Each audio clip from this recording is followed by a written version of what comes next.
Graças e paz, igreja.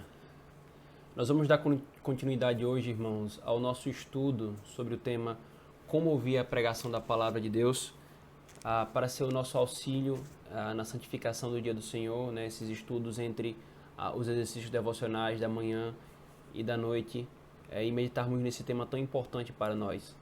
No estudo passado, queridos, nós meditamos um pouco do porquê que a pregação da palavra é tão importante para a vida cristã. Vimos o nosso Senhor Jesus Cristo falando isso, né, nos evangelhos, vimos os apóstolos falando isso nas epístolas. E hoje nós vamos dar continuidade, né, seguindo a estrutura do nosso catecismo maior. Os irmãos, no estudo passado eu não li toda a pergunta e agora eu vou fazer uma referência importante à estrutura de toda a pergunta. A pergunta 160 do Catecismo Maior de Westminster, ela diz o seguinte: o que é exigido dos que ouvem a pregação da palavra ou a palavra pregada? E aí no domingo passado nós meditamos na palavra de Deus acerca do primeiro aspecto que aqui é levantado nessa pergunta, que é: exige-se dos que ouvem a palavra pregada que atendam a ela com diligência, preparação e oração. Esse foi o primeiro ponto que nós vimos. Que comparem com as Escrituras aquilo que ouvem, que recebam a verdade com fé, amor, mansidão e prontidão de espírito, como palavra de Deus, que é o que veremos hoje, e que meditem nela e conversem a seu respeito uns com os outros, que a escondam no coração e produzam os frutos devidos no seu procedimento. Irmãos, a pergunta do catecismo, ela destrincha essa doutrina da palavra de Deus, dividindo o como ouvir a palavra pregada em três partes ou em três ocasiões. Se os irmãos perceberem, ao como ouvir preparando-se antes da palavra pregada, o como ouvir durante a palavra pregada e o como ouvir depois da palavra pregada. Esse ouvir a palavra, ela implica em antes, durante e depois a pregação da palavra. No domingo passado nós vimos acerca do antes e hoje nós vamos meditar um pouco acerca do durante, enquanto a pregação está sendo exposta. E o trecho que lida com isso, irmãos, é esse já lido: que comparem com as Escrituras aquilo que ouvem, que recebam a verdade com fé, amor, mansidão e prontidão de espírito, como a palavra de Deus.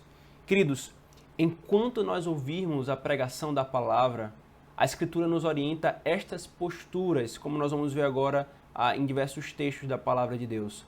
E o primeiro aspecto, nós podemos dividir aqui em três. O primeiro é o livre exame, examinar a Escritura enquanto a palavra estiver sendo pregada. Com base no que, irmãos? Os nossos pais na fé, os teólogos de Westminster, afirmaram isso. Em que ponto a palavra de Deus nos ensina que essa tem que ser a nossa postura enquanto nós ouvimos a pregação da palavra? Abra, por favor, em Atos 17, ou veja, ou ouça o texto conforme vai ser lido. Atos 17, capítulo 11.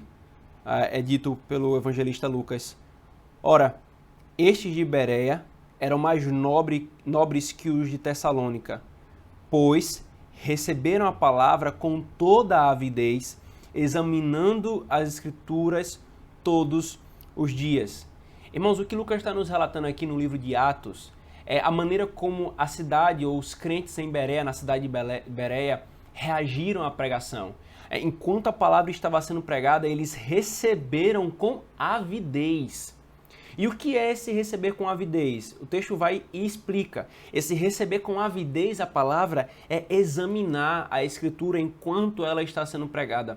O ponto, irmãos, é que todo crente tem por convicção que a palavra de Deus é a autoridade, é a base, é o juiz que julga todas as coisas. Então, enquanto ela está sendo pregada, o crente ele está examinando, ele está atentando para o argumento que está sendo feito no texto, de onde é que o pregador está tirando aqueles argumentos, aquelas verdades, aquelas doutrinas, aquelas aplicações, e acompanhando isso e conferindo com a Escritura Sagrada.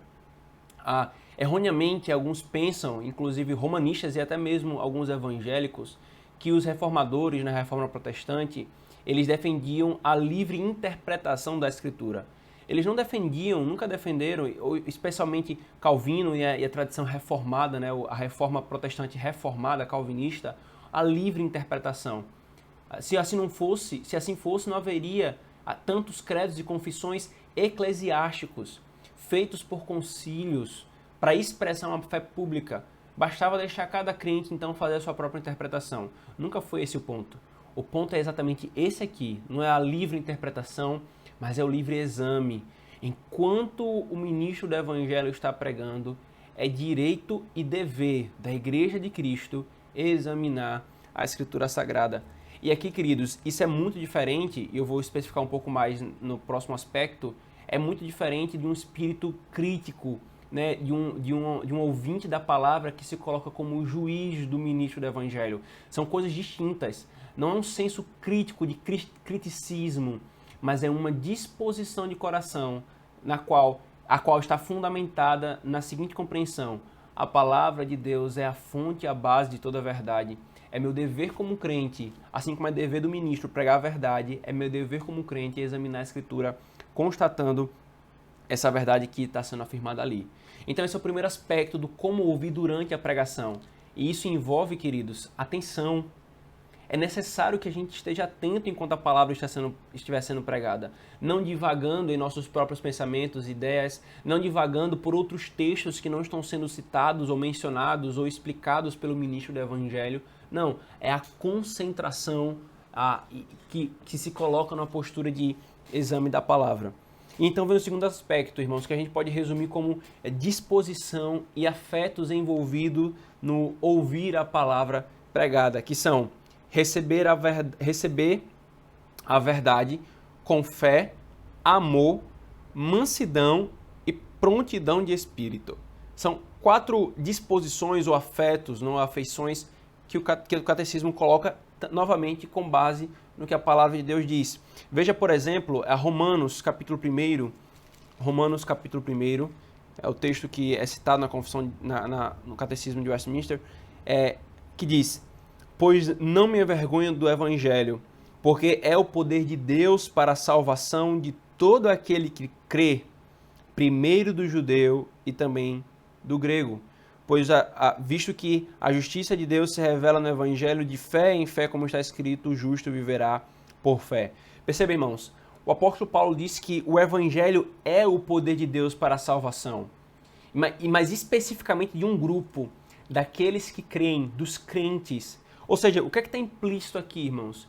Enquanto a palavra de Deus, o Evangelho, que é o poder de Deus, está sendo pregado, é necessário misturar o que se ouve com fé. É não simplesmente ouvir com os ouvidos carnais, o ouvido do corpo, mas é ouvir com a fé. Que aquilo seja recebido com fé, porque é exatamente isso que traz alguma utilidade, né? A fé e o poder do Espírito Santo operando em nós por meio dela. Então veja, irmãos, a fé, amor, o apóstolo Paulo fala, por favor, em 2 Tessalonicenses, eu tenho que receber a verdade que está sendo pregada com fé e agora com amor.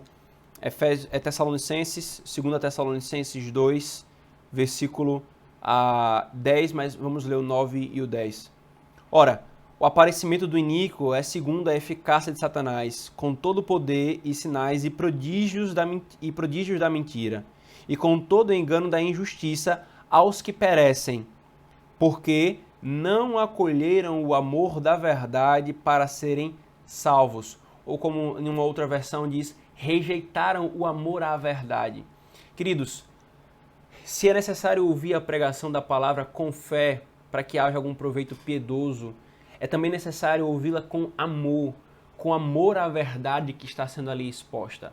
O apóstolo Paulo está nos dizendo que a característica dos que perecem e dos que são levados pelo iníquo de Satanás é que eles não acolhem a verdade, ou eles não têm o amor à verdade, não acolhem a verdade com amor.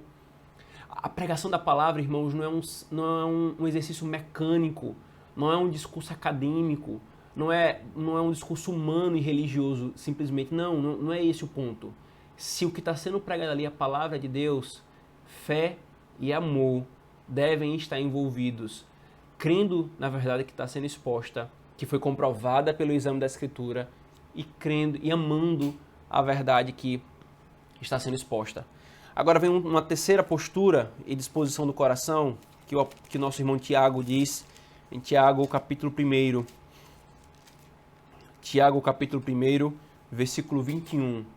Ele diz: portanto, despojando-vos de toda impureza e acúmulo de maldade, acolhei com mansidão a palavra em vós implantada, a qual é poderosa para salvar a vossa alma. Acolhei a palavra que está sendo implantada, que está sendo pregada, né, implantada nos termos da obra do Espírito Santo por meio da pregação da palavra. Acolhei-a com mansidão, irmãos. E aqui, queridos, muitos tropeçam enquanto ouvem a palavra, porque muitos, cheios do seu orgulho, exatamente naquilo que o irmão Tiago está falando, em pureza e acúmulo de maldade no coração, levantam-se contra a verdade que está sendo pregada porque o seu coração, na verdade, está corrompido com mentiras que tem sustentado durante muito tempo na sua vida, ou porque a pregação da palavra confrontou e ofendeu-o com algum pecado que ele não quer abrir mão. Então ele passa a olhar para a pregação com ira, com menosprezo e não acolhe a palavra com mansidão. É por isso que o Senhor nos orienta, irmãos, enquanto a palavra que está sendo pregada, que foi examinada pela Escritura e está sendo visto que é verdadeira, ela tem que ser acolhida com mansidão, ainda que me confronte, ainda que humilhe meu ego, humilhe enquanto pecador, apontando os meus pecados. Muitos crentes não amadurecem porque não ouvem a palavra dessa forma. Sempre veem o ministro do Evangelho como inimigo, como um adversário, e não acolhe a palavra com mansidão, mas ouve-a com ira. E é por isso que também, queridos, como eu falei no ponto anterior, que examinar a Escritura não é ter um criticismo, né? Colocar-se diante da palavra como um juiz da palavra. Não, muito pelo contrário. E isso é reafirmado aqui. O ouvir com mansidão é uma postura diferente daqueles que ouvem a pregação da palavra como se fossem julgar o ministro do Evangelho ou como se fosse julgar de maneira crítica. É claro que nós julgamos conforme o Senhor nos orienta e conforme nós acabamos de ver, examinando a Escritura. E pode constatar-se que ali não é verdadeiro o que está sendo pregado. Então ali cessa todos esses outros passos que vêm em seguida. Mas se for examinar a Escritura e é verdadeiro, então não se deve manter uma postura de senso crítico, né? E isso, infelizmente, muitas vezes é comum, fruto de imaturidade, por a não compreensão dessa postura na escuta da palavra. E por último, irmãos, nós devemos ouvir por último nesse aspecto da disposição, né, e afetos, nós devemos ouvir com prontidão. Abra, por favor, Atos 17, 11. Ora, novamente, estes de Bereia eram mais nobres que os de Tessalônica, porque receberam a palavra com toda avidez. Receberam a palavra com toda avidez, com toda prontidão. Foram prontos para ouvir a palavra pregada. Foram rápidos, ágeis. Né, irmãos? É interessante como que muitas vezes muitos são mais prontos e ágeis para ouvir e assistir o próximo episódio da sua série favorita, assistir o jogo de futebol do seu time favorito, mas são lentos para ouvir a pregação. São preguiçosos, são lenientes. Irmãos, faz parte do ouvir a palavra piedosamente, ser prontos, ouvi-la com prontidão. E o último aspecto, irmãos, do ouvir a palavra de Deus de uma forma piedosa, como que a Escritura nos orienta, é 2 Tessalonicenses, um texto que foi lido no nosso estudo passado, como até basilar para entendermos essa doutrina. 2 Tessalonicenses, 1 Tessalonicenses, capítulo 2, versículo 13. 1 Tessalonicenses, capítulo 2, versículo 13. Outra razão ainda temos nós para incessantemente dar graças a Deus, é que tendo vós recebido a palavra que de nós ouviste, que é de Deus, acolhestes não como palavra de homens, e sim como em verdade é a palavra de Deus, a qual com efeito está operando eficazmente em vós, os que credes.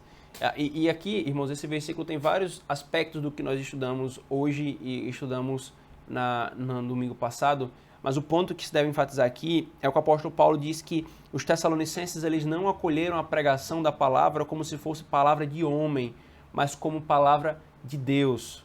Como palavra de Deus. Queridos, e aqui vem um ponto importante, né?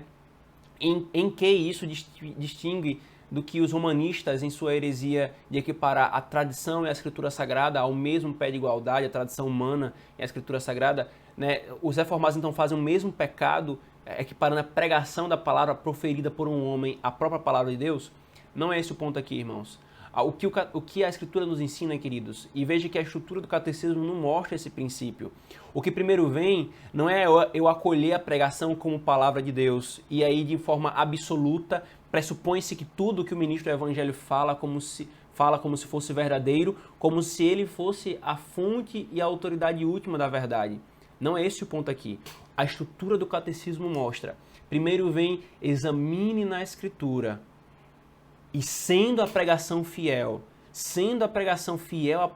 à palavra escrita, ela deve ser recebida não como um discurso humano, não como uma ideia do pregador, mas se ele está sendo fiel e expondo o texto, aquilo deve ser recebido como palavra de Deus, isto é, com a autoridade de assim diz o Senhor para o seu povo. É por isso, irmãos, que é tão essencial a pregação expositiva, e não a pregação em que os homens tiram as coisas das suas cabeças, da sua cabeça, mas a exposição conferindo e mostrando que o que está sendo ensinado flui do texto, parte da palavra de Deus.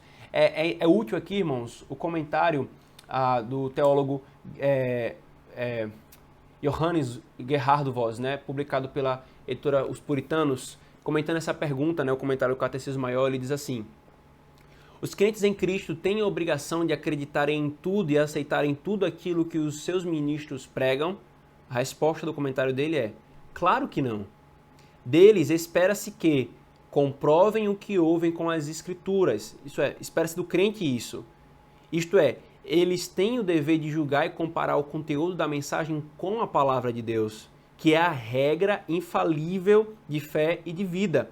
Nenhum verdadeiro ministro de Cristo há de querer que os seus ouvintes aceitem qualquer coisa só porque ele disse que é verdadeira. Ele vai querer que eles aceitem a verdade porque Deus disse que ela é verdadeira e porque a acharam ensinada na palavra de Deus. O ministro não deve apenas pregar as verdades da palavra de Deus, mas deve mostrar às pessoas onde e como a palavra de Deus as ensina. As pessoas devem crer na verdade não com base na autoridade de seus ministros, mas na autoridade de Deus falada na sua palavra.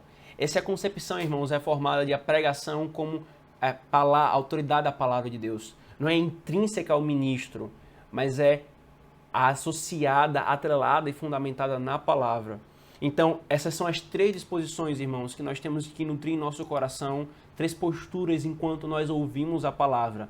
Nós devemos examinar o que está sendo exposto na Escritura e, constatando que for verdadeiro, então, receber com fé, amor, mansidão e prontidão. E, por último, receber como sendo a própria palavra de Deus para o seu povo. Que Deus nos abençoe, irmãos, e sejamos fiéis e diligentes, clamando ao Espírito Santo, que é o escritor e inspirador da palavra, para que ele ilumine nosso coração e tenhamos proveito quando a sua palavra escrita for a palavra pregada, for exposta para o povo de Deus. Que Deus nos abençoe, irmãos.